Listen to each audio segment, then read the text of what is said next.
যে সমস্ত মানুষগুলো দুর্বল, বিনয়ী, নিরীহ, এ মানুষগুলো জান্নাতি।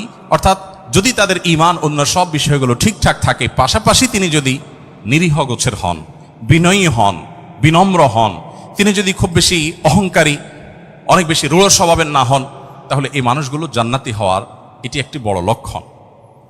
এখানে নবী করিম সাল্লাল্লাহু আলাইহি ওয়াসাল্লাম দুর্বলতাকে জান্নাতি হওয়ার, নবী সাল্লাল্লাহু আলাইহি ওয়াসাল্লাম দুর্বলতাকে বা বিনয়কে জান্নাতি হওয়ার লক্ষণ হিসাবে উল্লেখ করেছেন। এখান থেকে বোঝা যায় দুর্বলদের অবস্থান তার কাছে কেমন ছিল।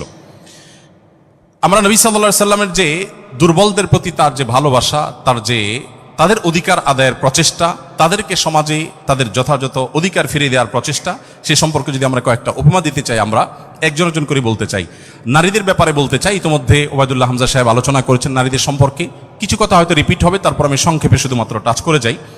আপনারা জানেন নবী সাল্লাল্লাহু আলাইহি ওয়াসাল্লাম যে সমাজে এসেছেন সেই